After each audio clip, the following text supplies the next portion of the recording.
viața mea, dă vina pe ea. Hey!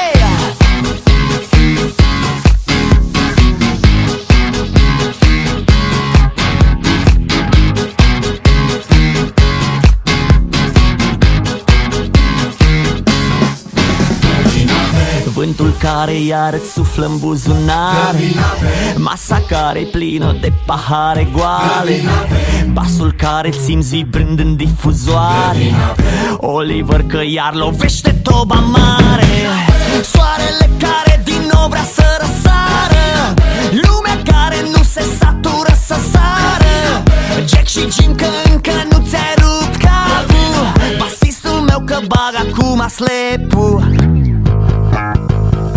Zorii mă întreabă